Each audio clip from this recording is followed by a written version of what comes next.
Génesis capítulo 12, versículo 10.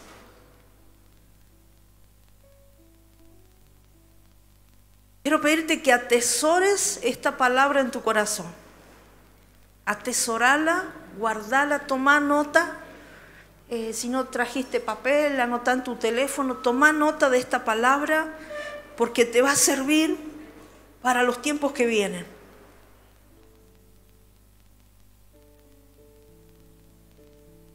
Amén, ¿lo tienes? Dice así la palabra del Señor. Versículo 10. Hubo entonces hambre en la tierra y descendió Abraham a Egipto para morar allá, porque era grande el hambre en la tierra. ¿Cómo era el hambre? Grande, mucho, había mucho hambre en la tierra. Y Abraham dice que tuvo que descender a Egipto para morar allá. Si recordamos la historia de Abraham, sabemos que es el hombre que Dios llamó para de él crear la nación, el pueblo de Israel. Y si nos volvemos a los primeros versículos de este capítulo, vamos a ver que él obedece a ese llamado. Dios lo llama, le dice: sal de tu tierra, de tu parentela, y ve a la tierra que yo te mostraré, y haré de ti una nación grande. Esa es la promesa. Él toma esa promesa y sale de su tierra y comienza a caminar. Y en el camino el Señor se le vuelve a aparecer y dice que otra vez el Señor le dice: a tu descendencia daré esta tierra. Y Abraham edificó un altar en ese lugar, porque Dios se le había aparecido. Y luego él continúa el camino, el trayecto, y dice que planta su tienda. Estoy leyendo el versículo 8. Planta su tienda teniendo a Betel al occidente y a Jai al oriente. Y edificó allí altar a Jehová e invocó el nombre de Jehová. Otra vez. Y el Señor hablaba esta palabra a mi corazón porque tenemos que prepararnos y tenemos que saber a dónde estamos parados en nuestra fe. Tenemos que prepararnos para lo que viene y tenemos que saber dónde estamos parados. ¿Dónde estoy parado?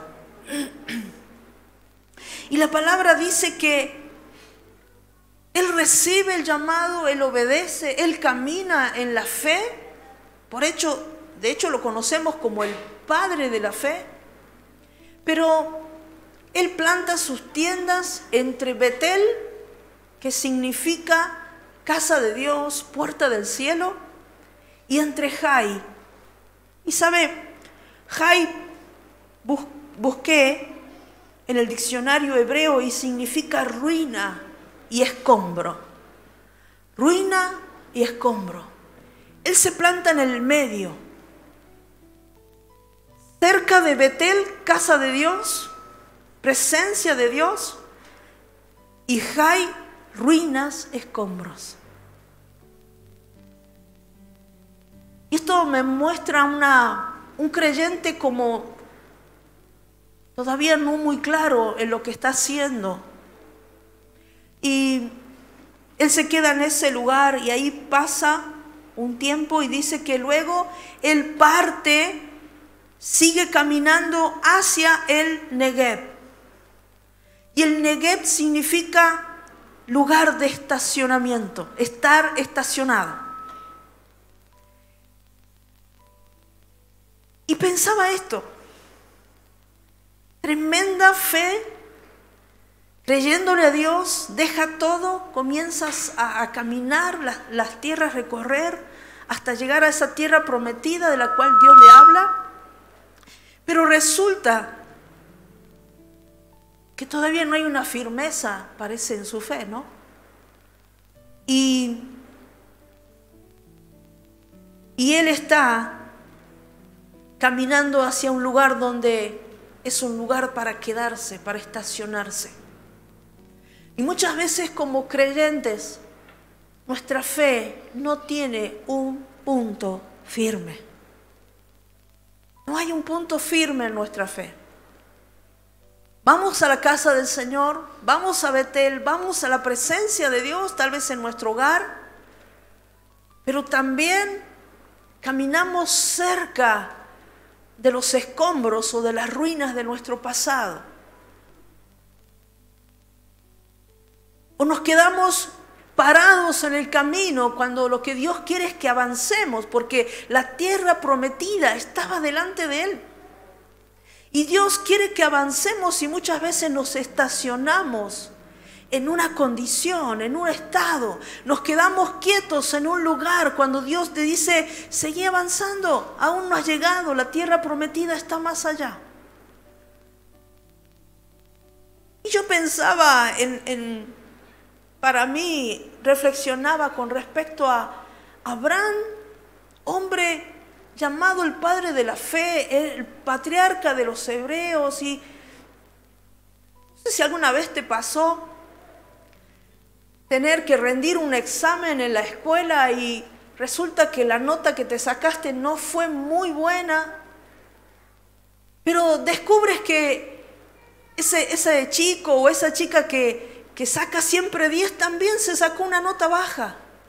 Entonces como que, qué bueno. Bueno, si él se sacó esa nota, esto es lo que para mí, ¿no? Es como decir, bueno, si este sabe lo todo, mire, Agata se sacó un 7, un 8, yo con un 6, bueno. Y nos vamos con eso, ¿no? Al hogar, decir, bueno, si mi mamá me reta porque me saqué esa nota, pero mami, mira que todos se sacaron mala nota. Ese que se saca 10 siempre también se saca una nota baja, ¿no? Y entonces yo decía, ver a Abraham titubear en sus acciones, porque cuando vemos el nombre de los lugares a donde él se movía y lo que significaba, eso está hablando de un lugar y de un estacionamiento y de una temporada y de una acción de parte de Abraham. Entonces cuando yo decía, si a Abraham le pasó a esto, él, el padre de la fe, bueno, para nosotros los más débiles en la fe, como buscando, ¿no?, justificar. Pero la enseñanza nos va a hacernos mirar en esta noche. No que mires a otros, sino que te mires a vos. ¿En qué lugar estás parado? ¿Estás parado en la fe de Dios? ¿Estás parado en la casa de Dios? ¿Estás firme en la roca que es Cristo? ¿O todavía caminas cerca de los escombros y de las ruinas de tu pasado, de lo que ha quedado atrás? ¿O te has estacionado en un lugar y Dios quiere que sigas creciendo? Dios siempre quiere que sigamos creciendo, avanzando. Pero hay gente que le gusta estacionarse en un lugar y quedarse cómodo ahí. No, yo con lo que ya sé, lo que sé es suficiente. Invitamos a estudiar la palabra y, no, yo ya estudié. Nunca vamos a terminar de conocer bien todo la palabra. Necesitamos. Pero hay gente que decide estacionarse en un lugar como si no tuviera compromiso ni responsabilidad. Y déjeme decirle que todo aquel que reconoce a Jesucristo como Señor y Salvador, le cae de arriba una comisión. Ir y predicar el Evangelio a toda criatura. Tantas otras cosas que Dios nos pide. Y no es para pastores, no es para los ministros, no es para los que andan evangelizando las naciones, no es para ellos, es para toda la iglesia de Jesucristo. Amén. La palabra dice que Abraham descendió a Egipto. No vemos ahí que Abraham haya consultado a Dios esta decisión. No lo vemos. Hay hambre, hay necesidad, mejor nos vamos a Egipto. Y dice, descendió. La palabra descendió en hebreo es la palabra yarat, que significa ir abajo. También significa abatir, apartar y caer. Quien desciende a las cosas del mundo, cae. Quien desciende a las cosas del mundo y empieza a confiar en Egipto, y todos sabemos, y si alguien no lo sabe, Egipto significa el mundo. La esclavitud, nuestro pasado, de donde el Señor nos sacó, eso es Egipto. Y quien desciende a Egipto, confía en Egipto, tarde o temprano se aparta del propósito de Dios. Abraham miró la necesidad primero antes que Dios. Y esa decisión de Abraham puso en riesgo a su familia. Porque cuando él está entrando a Egipto se da cuenta que su esposa recién la mira y le dice, Sara, cierto que eras muy linda vos, che. A ver si ahora los egipcios me la quieren quitar. Y pone en riesgo su familia. Y así hacemos cuando confiamos en el mundo. Ponemos en riesgo el hogar, la familia, lo que Dios nos ha dado. Quiero decirte que cuando tomas malas decisiones no sufres vos solito. Todos los que están a tu alrededor sufren las consecuencias de tus malas decisiones. Amén. A veces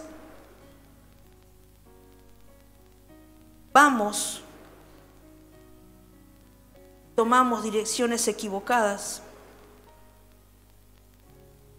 Abraham seguramente pensó, porque la palabra dice que él va a morar allá, y la versión de la Biblia de las Américas dice, por un poco de tiempo va a morar allá. Yo pensaba y meditaba, como algunos creyentes que a sí mismos se mienten y se dicen, no, yo voy a comenzar a trabajar unas cuantas horitas más porque no nos está alcanzando la plata y entonces voy a agregar más horas de trabajo por un tiempo nada más, hasta que nos estabilicemos, hasta que esté todo bien. Me voy a agregar un trabajito más por un tiempo nada más. Voy a empezar a trabajar los domingos, que es el día del Señor, por un tiempo nada más, hasta que las cosas se acomoden. Y Abraham dice que fue a Egipto por un tiempo nada más. Pero muchas veces caminamos en la dirección equivocada. ¿Y quién nos advierte que es la dirección equivocada? Las cosas que comienzan a suceder, las señales. Nos enfriamos, ya no sentimos deseos de buscar a Dios, ya no sentimos buscar la palabra y buscar el consejo de la palabra para tomar decisiones. Es tremendo. Aquel varón cuya gracia destacada era la fe, cayó por la incredulidad y por la desconfianza en la providencia divina. Estamos hablando de Abraham, sí. Cayó por la desconfianza en Dios, de que Dios podía proveerle. Cayó porque no estaba firme realmente en su fe. Y aunque Dios le había aparecido 2 veces, él aún así tomó una decisión sin consultarle a Dios. Y eso nos habla de que nunca debemos confiar en nosotros mismos. Por más que parezca la decisión más correcta, ¿qué es el ruidito ese que estoy sintiendo acá? No debemos confiar en nosotros. Y este error de Abraham lo va a sacudir un poquito y a punto de cometer el mismo error a su hijo Isaac. ¿Puede acompañarme a leer Génesis 26? Génesis 26, versículo 1. Dice, después hubo hambre en la tierra, además de la primera hambre que hubo en los días de Abraham. Y se fue Isaac a Abimelech, rey de los filisteos, en Gerar. Y se le apareció Jehová, versículo 2, y le dijo, no desciendas a Egipto, habita en la tierra que yo te diré. Habita como forastero en esta tierra y estaré contigo y te bendeciré, porque a ti y a tu descendencia daré todas estas tierras y confirmaré el juramento que hice a Abraham tu padre. Qué bueno que Isaac escuchó la voz de Dios. No desciendas a Egipto. Y es lo que Dios nos está diciendo en esta noche a través de este mensaje. Cuando venga la escasez y cuando venga el hambre, no desciendas a Egipto. Decirle al que está al lado tuyo, no desciendas a Egipto. Confía en el Señor. Vemos a Isaac queriendo repetir la historia, pero Dios se le adelanta. Porque muchas veces los hijos cometen los errores de los padres. Pero Dios se le adelanta por el gran amor y por la gran misericordia y por el plan que ya tenía con Abraham. Y le dice a este muchacho, no desciendas a Egipto. Deja que yo te sostenga. No aumentes horas de trabajo, aumenta horas en la presencia del Señor. Yo sé que les va a sonar medio difícil esto, pero ya lo vas a entender. No desciendas a Egipto, habita en la tierra que yo te diré, y estaré contigo y te bendeciré. La bendición del Señor es la que enriquece, no añade tristeza. Así dice la palabra en Proverbios 10:22. Ante la desesperación tomamos decisiones apresuradas sin buscar la guía de Dios. Y a veces hay creyentes metiéndose en préstamos y deudas, cavando pozos para tapar otro pozo, pero no le consultan a Dios. Dios, ¿qué quieres que haga? Ya me la mandé, ¿qué hago? Deja que Dios te diga lo que vas a hacer. Deja que Dios te instruya, busca su presencia. Él te va a direccionar. Él te va a decir, yo te voy a poner en la tierra que yo quiero ponerte. Yo te voy a dar la bendición que yo he preparado para ti. Y muchas veces creemos que si no hacemos algo, la cosa va a empeorar. Puede que sea cierto, pero muchas veces el no hacer algo significa buscar a Dios y confiar con todo nuestro corazón que Él lo va a hacer por mí.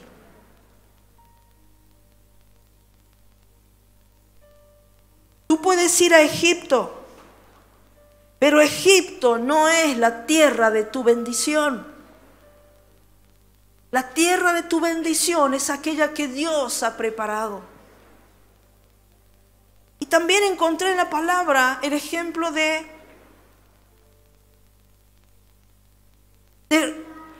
Noemí y su esposo Elimelech. ¿Conocen la historia? Ruth capítulo 1, versículo 1, ¿quiere buscarlo? Ahí comienza la historia de esta familia y que está sucediendo lo mismo. Versículo 1 dice, aconteció en los días que gobernaban los jueces que hubo hambre en la tierra, y un varón de Belén de Judá fue a morar en los campos de Moab, él y su mujer y sus 2 hijos. Un varón de Belén. ¿Sabes qué significa Belén? Belén significa casa de pan. En la casa de pan, en el pueblo de Dios, hubo escasez, hubo hambre. Y esta familia decidió irse de ese lugar y habitar entre los moabitas. ¿Y quiénes son los moabitas? Son los descendientes de Lot, aquellos hijos que tuvo con su hija, incesto. Así que esta familia deja el lugar donde Dios habita, donde Dios provee pan, y decide irse al lugar de la distorsión, al lugar de la confusión, al lugar de la inmoralidad. Y ahí va a morar. Y dice la historia que ahí a Noemí se le muere su esposo y queda con sus 2 hijos varones, Malón y Kelión. Kelión significa desfallecimiento y Malón significa enfermo. Imagínense, no pegaba ni una a la Noemí.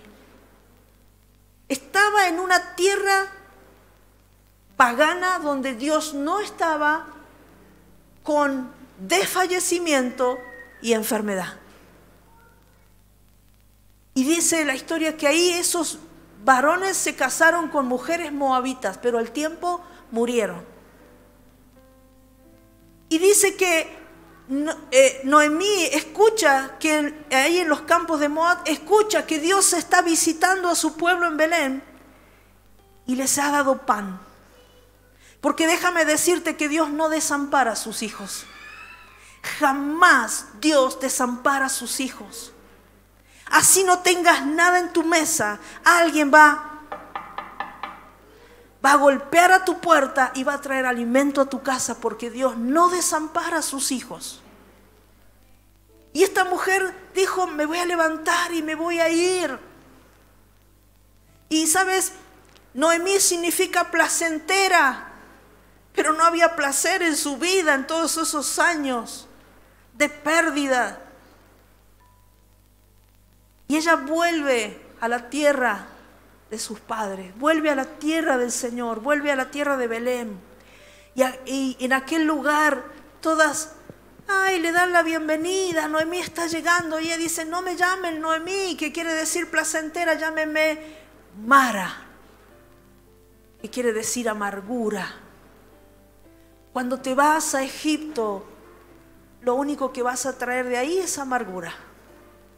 Cuando te vas en tu propia confianza, nosotros vamos a ver, nosotros vamos a salir, nos vamos a ir, vamos a buscar el lugar donde vamos a prosperar, porque aquí todo está mal y qué sé yo. Y si no te vas con la bendición de Dios, déjame decirte, vas a volver con amargura. A menos que Dios sea el que te haya enviado a ese lugar. A menos que sea Dios el que te haya dicho, deja ese trabajo y toma este otro. A menos que sea Dios el que te haya dado las instrucciones. Pero de lo contrario, vas a volver con amargura.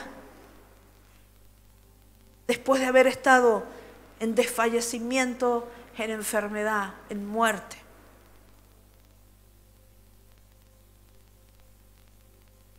Y está este ejemplo también de malas decisiones. Ella vuelve y la cosa cambia. Porque ella vuelve a la tierra de Judá, que significa alabanza. Y la cosa cambia. Porque de ahí, los que conocemos la historia, sabemos que de ahí, esa muchachita que le dice, yo voy a ir con vos y voy a estar con vos siempre, llamada Ruth, se casa con vos. Y de esa descendencia va a nacer el Mesías. Amén. Qué bueno que Noemí decidió volverse. Segunda de Samuel, capítulo 21, versículo 1.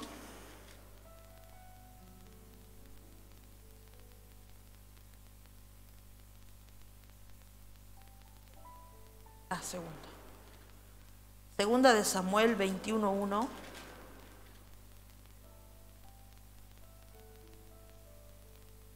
Dice ahí la palabra, hubo hambre en los días de David por 3 años consecutivos. Hubo hambre por 3 años consecutivos. Y David consultó a Jehová. Y Jehová le dijo, es por causa de Saúl. ¿Qué hace David? Consulta a Dios. Señor, ¿por qué estamos pasando hambre? Señor, ¿por qué tenemos escasez? Señor, ¿por qué la enfermedad está visitando mi hogar? Señor, ¿por qué está pasando esto? Ella le consulta a Dios y Dios le responde. Es por causa de Saúl.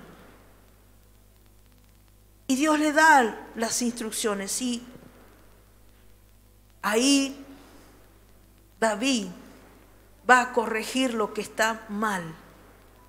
Y luego va a venir la bendición del Señor. Podés leer después el capítulo 21. ¿Por qué cuando pasamos cosas que no entendemos, en vez de preguntarle a Dios, comenzamos a tomar decisiones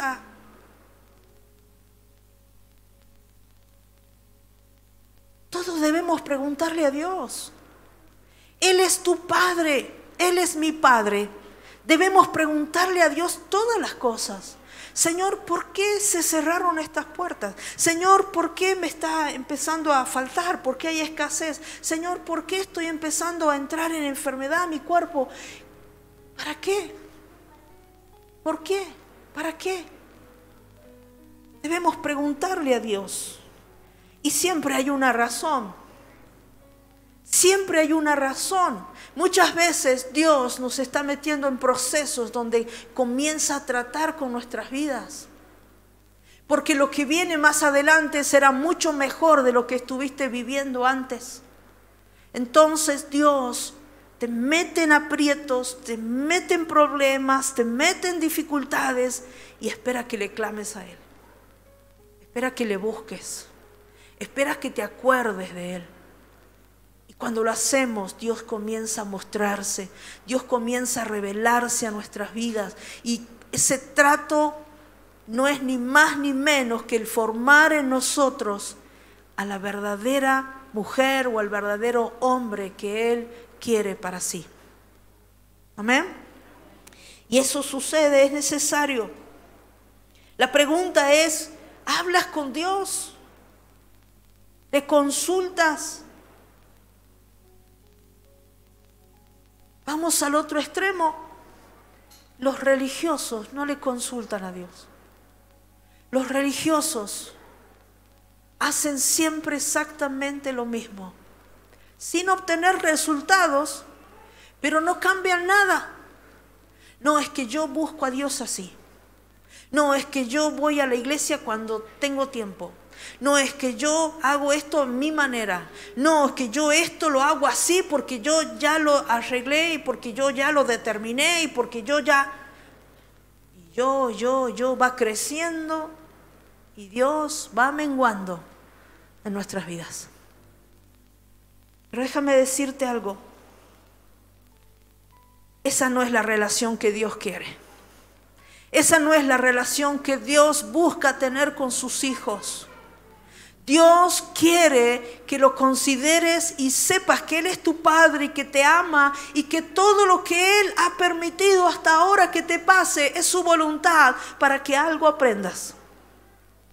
Para que entiendas que en el mundo no vas a tener nada. Que en el mundo, del mundo no vas a obtener nada. Todo lo que necesitas está en Dios y Él lo tiene. ¿Amén? ¿Será que hay un amén? ¿Será que hay alguien de acuerdo en esto que estoy diciendo? No, yo, la palabra. Mira lo que dice el Salmo 34, versículo 19. Denme chance que estoy con la Biblia de papel. Muchas son las aflicciones del justo, pero de todas ellas le librará Jehová. Acá no dice que nosotros no tenemos que tener aflicciones. Y de hecho Jesús lo dijo, ¿verdad? En el mundo van a tener aflicciones. Y acá el salmista dice, muchas son las aflicciones del justo, pero de todas ellas le librará Jehová. Te dije al principio que siempre hubo hambre, ¿no? Siempre va a haber hambre en la tierra. Pero viene un tiempo señalado por Dios en las Escrituras, donde esto va a incrementarse. Y cuando el Señor me habló esta palabra, entendí que lo primero que Dios quiere es que podamos alertarnos los unos a los otros. Esto probablemente no suceda inmediatamente, pero que va a venir, va a venir. Y qué importante es que cuando algo viene y ya estás preparado, no te afecta, no te sacude. Yo ya sabía que eso venía. Lo bueno de haber conocido al Señor es que tenemos a nuestra disposición toda la historia, la que sucedió y la que va a suceder. Es como conocer el final de la novela o de la película. ¿Cuántos conocen el final de la película? Pocas manos levantándose. Vuelvo a repetir. ¿Cuántos conocen el final de esta película llamada Historia de la Humanidad? Siguen siendo pocas manos. Te animo a que conozcas el final de esta historia, porque entonces no te vas a sorprender de las cosas que vienen. ¿Amén? El sacudimiento es el inicio de la tribulación. Y viene con hambre también. Cuando vamos a la palabra de Dios, y quiero que vayas buscando Apocalipsis, capítulo 6,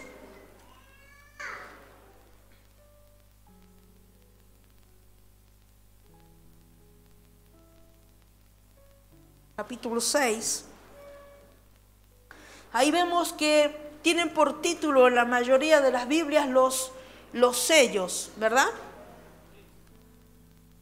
Y estos sellos hacen referencia al comienzo de la tribulación, al tiempo preparado por Dios para sacudir a las naciones, para limpiar y santificar a la iglesia, para la última gran cosecha sobre la tierra de almas, y esto incluye también la salvación de Israel.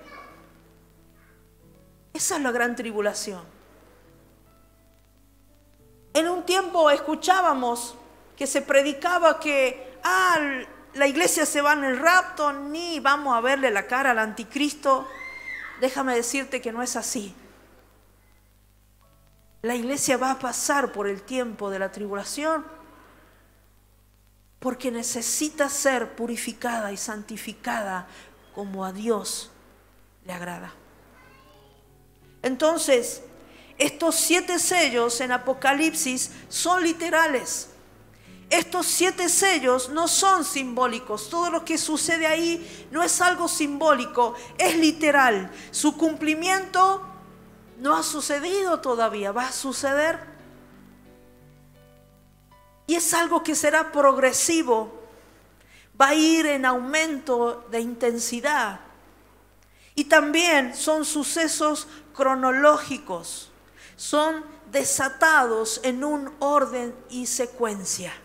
Y así lo leemos en la palabra. Y así va a ir sucediendo sobre la tierra.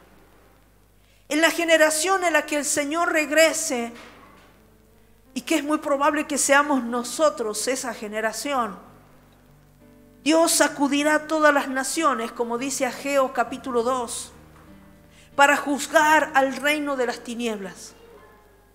Y como te dije, para purificar a la iglesia. En los juicios de los sellos, y quiero que leamos un momentito nada más y ya estoy terminando. El sello número 3 está en el versículo 5. Dice la palabra: cuando abrió el tercer sello, oí al tercer ser viviente que decía: ven y mira. Y miré, y aquí un caballo negro, y el que lo montaba tenía una balanza en la mano. Y oí una voz de en medio de los 4 seres vivientes que decían: 2 libras de trigo por 1 denario y 6 libras de cebada por 1 denario. Pero no dañes el aceite ni el vino. Versículo 7. Cuando abrió el cuarto sello, oí la voz del cuarto ser viviente que decía: ven y mira. Y miré, y aquí un caballo amarillo, y el que lo montaba tenía por nombre Muerte, y el Hades le seguía. Y le fue dada potestad sobre la 4ª parte de la tierra, para matar con espada, con hambre, con mortandad y con las fieras de la tierra. Esos 2 acontecimientos se desatan a partir de estos sellos que son desatados por el Cordero en la palabra de Dios. Y en este tercer sello vemos como una gran inflación, una hiperinflación se va a concentrar en todas las naciones del mundo. El hambre habla de crisis económica, pero también habla de guerra. Y eso está en la palabra de Dios y van a ser los acontecimientos de los últimos tiempos. Cuando se nos habla de la espada, se nos habla de violencia sobre la tierra, hombres matándose, guerra. Y un hambre que crece drásticamente. Mira bien dónde estás parado hoy. Mira bien dónde estás parado. Mira bien cuál es tu fe hoy en el Señor. Mira bien si estás camino a Belén o te encuentras en Belén, casa de pan, o estás en Betel, puerta del cielo, casa de Dios, o estás caminando por lugares que Dios no le agrada. Estás caminando lejos del Señor, viviendo una religiosidad. No es que yo voy a la iglesia, yo voy a la iglesia, pero no se ven los cambios, no se ve la transformación. Sigue saliendo lo mismo de adentro. Dios en esta noche quiere decirte: párate en el lugar correcto. Dios en esta noche quiere decirte: toma las decisiones correctas, porque los tiempos se están apresurando, iglesia. ¿Cuántos ven las noticias? ¿Ves las noticias? Hay que mirar las noticias. ¿Sacudimiento en lo económico? Sí. Bancos como el Silicon Valley en Estados Unidos, un banco de Suiza, cerrando sus puertas. Sacudimientos en la economía. Yo le decía a mi papá: cada vez te van corriendo más la fecha del cobro de tu jubilación. Antes cobraba el primer día del mes, el día hábil. Hace unos meses fue el 8, ahora va a ser el 12. Cada vez te lo van tirando más allá, ¿viste? Hay mucho engaño en la economía. No, esto lo podemos llevar adelante. No, esto puede funcionar. Déjame decirte que lo único que funciona es la economía que está basada en el reino de los cielos. Lo único que va a funcionar y lo único que se va a abrir para tu bendición en los tiempos de hambre y de escasez van a ser las puertas del cielo. va a ser la provisión sobrenatural de Dios viniendo sobre tu familia. Porque sin ninguna intención de asustarte, déjame decirte que estos sellos que van a ser desatados, y después vienen las trompetas y después vienen las copas, vienen sobre los hijos de desobediencia en la tierra. Vienen sobre aquellos que rechazaron a Jesús. Vienen sobre aquellos que no le siguieron ni creyeron en Él. Pero para el pueblo de Dios hay protección. Hay protección.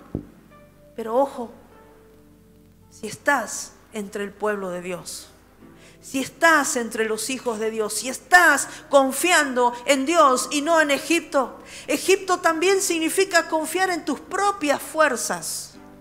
Egipto también significa decir, yo lo hago a mi manera. Todo eso significa Egipto. Pero Dios te dice, quédate en Belén. Quédate en Betel, donde está mi presencia. No desciendas a Egipto. Busqué más profundamente el significado y Egipto también significa algo que va encerrando. Eso también significa Egipto. Algo que va encerrando. ¿Cuántas veces has querido salir de las deudas? Y te cavaste un pozo más profundo. Algo que va encerrando. Eso significa Egipto. También significa aflicción. Quiero leerte un último versículo. Santiago 1:12.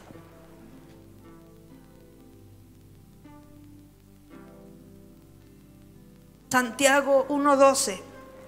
Bienaventurado el varón que soporta la tentación, porque cuando haya resistido la prueba, recibirá la corona de vida que Dios ha prometido a los que le aman.